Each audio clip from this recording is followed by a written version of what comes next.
नमस्कार, मैं हूं अंकुर और आप देख रहे हैं सत्यहिंदी.com। सत्यहिंदी.com को आप लोगों का लगातार भरपूर प्यार मिल रहा है और इसीलिए हम आगे भी बढ़ रहे हैं। अगर आप चाहते हैं कि हम इसी तरीके से आपको सच दिखाते रहें तो आपको एक काम करना होगा और वो है डिस्क्रिप्शन में दिए हुए लिंक पर क्लिक करिए। चलिए अब एक नजर डाल लेते हैं अब तक की सुर्खियों पर। आज बीजेपी अपना 42वां स्थापना दिवस मना रही है। इस मौके पर पीएम मोदी ने पार्टी के कार्यकर्ताओं को संबोधित किया। पीएम मोदी ने कहा कि हमारे देश में दशकों तक कुछ राजनीतिक दलों ने सिर्फ वोट बैंक की राजनीति की। कुछ लोगों को ही वायदे करो, ज्यादातर लोगों को तरसाकर रखो, भेदभाव, भ्रष्टाचार, ये सब वोट बैंक की राजनीति का साइड इफेक्ट था। मोदी ने कहा कि बीजेपी ने इस वोट बैंक की राजनीति को न सिर्फ टक्कर दी बल्कि इसके नुकसान देशवासियों को समझाने में भी सफल रही। उन्होंने कहा कि हमारे लिए राजनीति और राष्ट्रनीति साथ साथ चलते हैं, लेकिन ये भी सच्चाई है कि अभी भी देश में दो तरह की राजनीति चल रही है। एक राजनीति है परिवार भक्ति की और दूसरी है राष्ट्र भक्ति की। इस दौरान उन्होंने केंद्र सरकार की नीतियों पर भी प्रकाश डाला। बीजेपी के स्थापना दिवस के मौके पर पीएम मोदी ने रूस और यूक्रेन संकट के बीच भारत के रुख पर भी बोला। उन्होंने कहा कि भाजपा का स्थापना दिवस 3 कारणों से महत्वपूर्ण है, जिसमें तेजी से बदलती दुनिया और वैश्विक व्यवस्था भी शामिल है। उन्होंने कहा कि आज दुनिया एक ऐसे भारत को देख रही है जो बिना किसी डर या दबाव के अपने हितों पर कायम है। उन्होंने कहा कि जब दुनिया दो प्रतिद्वंदी ताकतों के बीच बटी हुई है तो भारत को एक ऐसे राष्ट्र के रूप में देखा जाता है जो दृढ़ संकल्प के साथ मानवता के बारे में बात कर सकता है। पीएम ने कहा कि हमारी सरकार राष्ट्रीय हित को सबसे ऊपर रखती है। पेट्रोल और डीजल की कीमतों में बुधवार को एक बार फिर 80 पैसे की बढ़ोतरी की गई है। बीते 16 दिन में इनकी कीमत 14 बार बढ़ चुकी है और अब तक कुल 10 रुपए की बढ़ोतरी हो चुकी है। इस बढ़ोतरी के बाद दिल्ली में पेट्रोल की कीमत 105 रुपए 41 पैसे और डीजल की कीमत 104 रुपए 61 पैसे प्रति लीटर हो चुकी है। मुंबई में पेट्रोल के दाम 120 रुपए 51 पैसे और डीजल की कीमत 104 रुपए 77 पैसे प्रति लीटर हो गई है। वहीं केंद्रीय पेट्रोलियम मंत्री हरदीप पुरी ने पेट्रोल डीजल की कीमतों में बढ़ोतरी पर सरकार का बचाव करते हुए मंगलवार को लोकसभा में कहा कि दूसरे देशों के मुकाबले भारत में कीमतों का 10वां हिस्सा ही बढ़ा है। पेट्रोल और डीजल की कीमतों के अलावा आज सीएनजी की कीमत में भी बढ़ोतरी की गई है और ये प्रति किलो 2.5 रुपए महंगी हुई है। बढ़ोतरी के बाद दिल्ली में प्रति किलो सीएनजी की कीमत 66 रुपए 61 पैसे हो गई है। बीते 5 दिनों में सीएनजी की कीमत में 6 रुपए 60 पैसे प्रति किलोग्राम की बढ़ोतरी की गई है। नोएडा, ग्रेटर नोएडा, गाजियाबाद में सीएनजी 69 रुपए 18 पैसे प्रति किलो मिल रही है, जबकि गुड़गांव में इसकी कीमत 74 रुपए 94 पैसे प्रति किलो है। सुप्रीम कोर्ट चुनावी बॉन्ड मामले की सुनवाई शुरू करेगा। चीफ जस्टिस एनवी रमन्ना ने मंगलवार को जाने माने वकील प्रशांत भूषण से ये बात कही। प्रशांत भूषण ने इस मुद्दे को चीफ जस्टिस के सामने उठाया था। चीफ जस्टिस ने कहा कि अदालत इस मामले की सुनवाई करना चाहती थी, लेकिन कोविड-19 महामारी की वजह से इसमें देरी हो गई। सरकारी आंकड़ा बताता है कि 2018 से अभी तक 9,208 करोड़ के चुनावी बॉन्ड अब तक बेचे जा चुके हैं, यानी 9,000 करोड़ से ज्यादा पैसा राजनीतिक दलों के पास आ चुका है। ये पैसा किन लोगों या कंपनियों ने दिया है देश नहीं जानता है, क्योंकि मोदी सरकार ने नियमों में बदलाव करके पहचान छिपाने की छूट दी है। दान के रूप में मिलने वाले चंदे के मामले में सत्तारूढ़ दल हमेशा फायदे में रहता है। महाराष्ट्र कांग्रेस में चल रही कलह उस समय सामने आ गई जब कांग्रेस के 22 विधायकों ने दिल्ली में कांग्रेस अध्यक्ष सोनिया गांधी से मुलाकात की।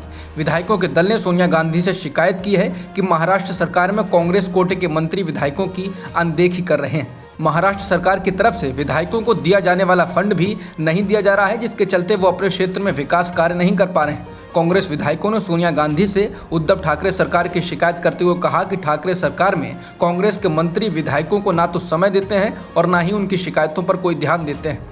इसका नतीजा ये है कि विधायकों के क्षेत्रों में विकास के काम रुक गए हैं। दक्षिण मुंबई से कांग्रेस के विधायक अमीन पटेल ने सत्य हिंदी से बातचीत में कहा कि मंत्रियों को छोड़कर अगर कोई भी विधायक मुख्यमंत्री उद्धव ठाकरे से अपने क्षेत्र के विकास कार्यों को लेकर मिलना चाहता है तो मुख्यमंत्री कार्यालय की तरफ से उनको समय नहीं दिया जाता है। सोनिया गांधी से मुलाकात करने वाले विधायकों ने महाराष्ट्र सरकार में कांग्रेस कोटे से बनाए गए सभी मंत्रियों को भी हटाए जाने की मांग की है।